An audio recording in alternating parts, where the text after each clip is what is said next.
Okay, so the first step in this process is getting your bevels ground. Now, I'm not gonna go over super detailed how I grind my bevels. I've done that in the past, but for grit progression, we're gonna go 36, 60, 120, and then we're gonna go to a 180 Trizac belt and then a 240 Trizac belt. That'll give us a really good starting point for our hand sanding, and it'll make it easier to get that mirror polished finish. To get a proper etch on this Damasteel, I like to mirror polish the knife. Compared to a lot of other Damascus, like Alabama Damascus and stuff like that, I normally only take it to about an 800 grit finish. This stainless Damascus, you really have to get a perfect mirror finish on it. But hopefully if you watch this video, I'll kind of break that down and make it easier for you guys. And hopefully at the end of this, you will order a piece of Damasteel and make a knife for yourself. All right, so to start off, you can see I have my knife profiled, it's heat treated, and it's surface ground up to about a 240 grit finish. You know, you can do whatever you want for that. I just take it to a 240 on the flats to give me a good starting point for my hand sanding, and I take my bevels up to that same finish. So you're kind of working at the same level there. Now, as far as grinding the bevels go, I'm not gonna go into that super detailed. I just take my bevels up to a 240 grit finish. So keep that in mind, grind it, take them really fine, and also make sure you're not skipping grits, because when you start mirror polishing a knife, you'll see really fast how those prior grits really will haunt you. And I'm sure they will for me today too, but that's something to keep in mind. So I'm gonna get these bevels ground, and then I'm gonna jump over and start hand sanding and explain that process a little bit. And it's not as bad as you might think, but it is time consuming. So let's get into it.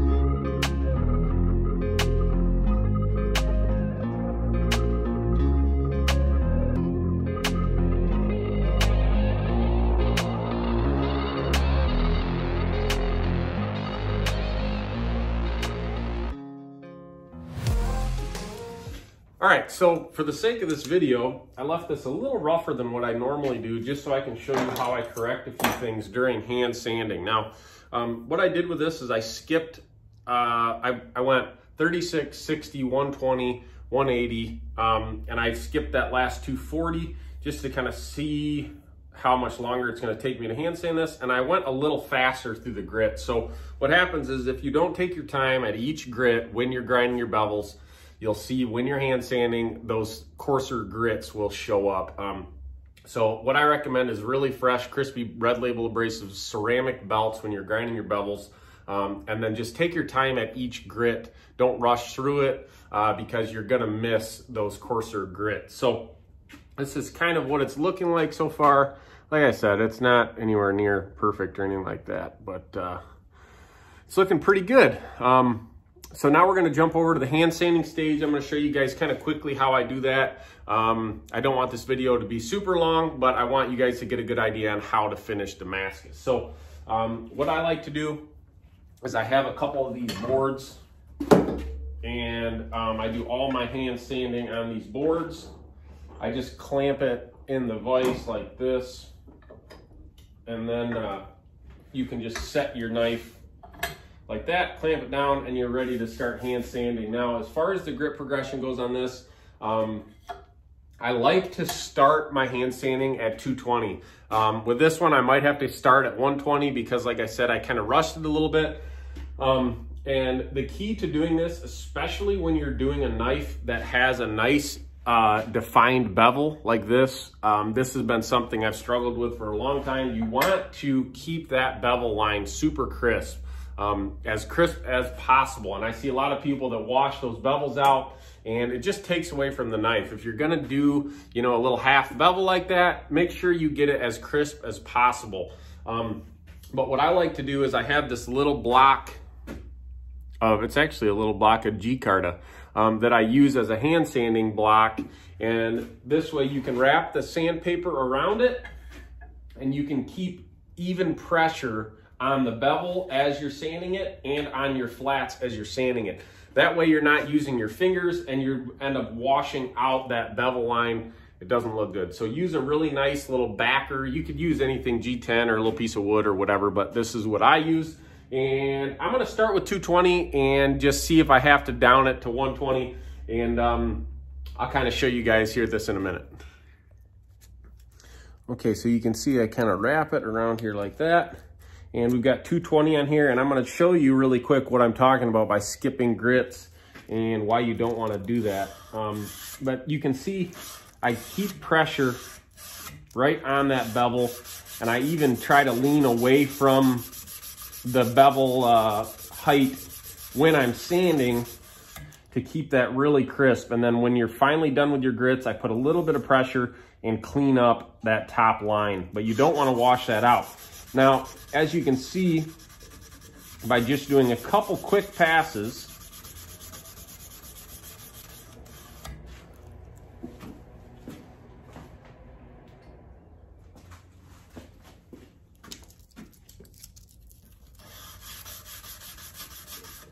you can see here where my grits, I went too fast, okay? So let me get the camera in here a little bit and I'll show you what I'm talking about.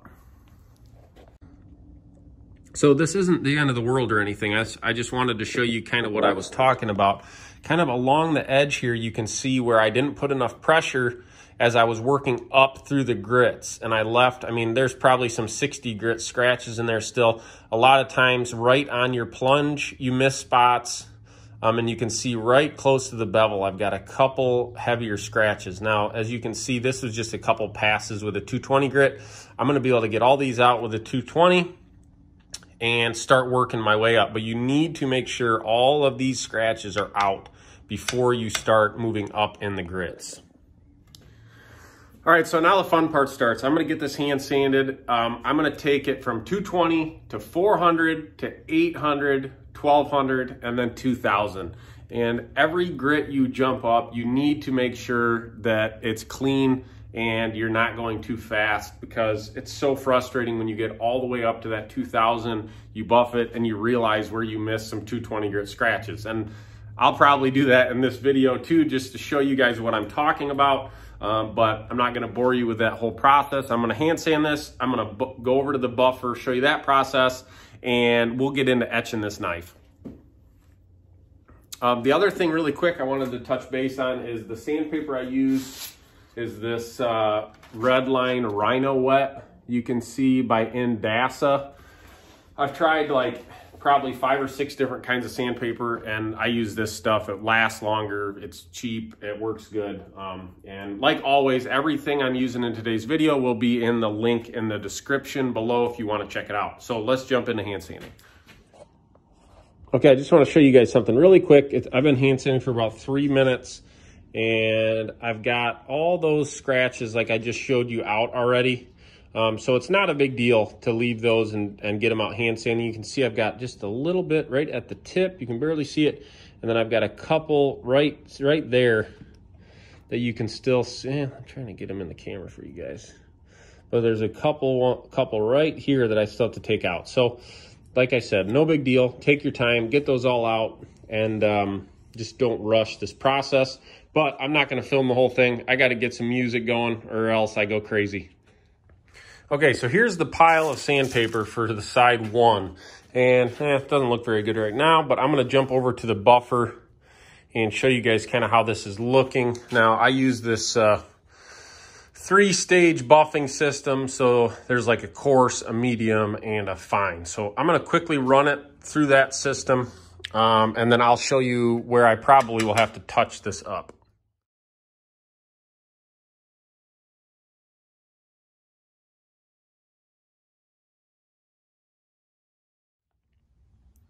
Okay, so I'm gonna attempt to show you guys the scratches that I didn't, okay, so right there where that line is crossing over, right there. There's some scratches I still have to get out. You can see them. Sorry, my hands are shaking. I drank too much coffee this morning.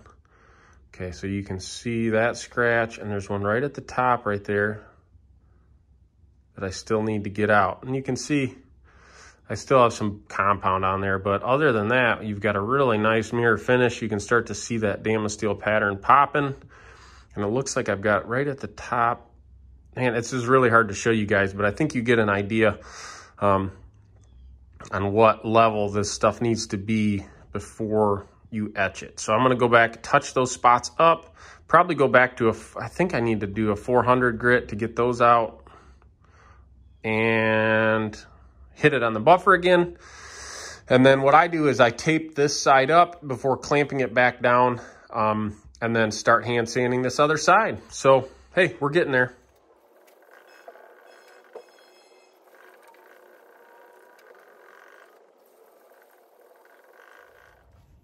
All right, so I've got one side done here, and I will try to show you guys kind of what it looks like really quick. It's hard. The camera and mirror finishes just don't work out very good, but I got those couple little scratches out, and it's looking really good. So you can see it's a nice mirrored finish. Look at, yeah, came out really good. And I don't know, that probably took me about an hour-ish to get that one side done. So, you know, time consuming, but the results are worth it. So like I said, I'm gonna take this up, I'm gonna clamp it back down, do the other side, get it buffed, and then I will get right into how we etch and finish this Damascus. But this is looking good, and I kind of wanted to show you guys, you can see how that bevel is still nice and crisp. That is something that you need to really pay attention to. You just don't want to wash that out. I think I've mentioned that a lot. That's a big pet peeve of mine. When people hand sand a knife that has a bevel like that and they end up washing that crisp line out. So it's looking good. Flip it. Let's get the other side done. All right, so we have got our hand sanding done. It's looking pretty good. Got it to a nice mirror finish. Now, the etching process on this, you can do it a few different ways, and I recommend researching it a little bit before you jump into it, but I use muriatic acid. To etch this, I don't use ferric chloride. And now, what I do is I just take a jar big enough to fit your knife in, and this stuff's pretty nasty, so don't breathe it in, don't spill it. And what you can do is either just like that, clean your knife good, just like any other etching process, and put it in there and let it sit for a few hours. And I've done that, experimented with it, it works just fine. But for the process of this video, I am going to heat this up. Now, the best way I found to do it is get a pot of boiling water, just deep enough to where you can set your jar in it and get it to a good boil. Make sure that acid's really hot, and then etch it in the hot acid. It just works way, way faster and just a little more efficient. So for the sake of this video, I'm gonna heat this up really, really good, and I'll heat it up inside. I'll bring it out here. I'll show you the process, and then I'll show you the end result. Okay guys, here we are. You can see the acid is out here. You can probably see the steam rolling off of it. It's super hot. You do not want to breathe in those fumes. Now I'm making sure I've got all the little smudges and fingerprints off this knife, and then it's gonna go right into the acid. And you can actually see it etching instantly. Let me bring the camera around and show you. Okay, check that out. You can see all those bubbles coming off of it. That means it's working. And you can actually see the Damascus pattern. Wow, really cool. So I'm gonna leave this sit for a couple minutes, and I will check back in and show you how it's looking. Okay, so it's been 2 minutes so far. You can see how it's reacting. That acid works really fast when you heat it up. And let me show you how it's looking. Wow. Very nice. We're gonna give it just another minute or two, get it neutralized, and I'll show you the end result. All right, so we are gonna pull this. It's been about 3 minutes, and I can tell that I've got just great contrast. It looks really, really good. Some Windex with ammonia to neutralize that acid. Spray it down really good. Then we're gonna dry it with compressed air and get it oiled. And I'll show you what it's looking like. But right now, I'm really happy with it. I'll show you right now kind of what it's looking like as it's all wet, actually, just to give you guys an idea.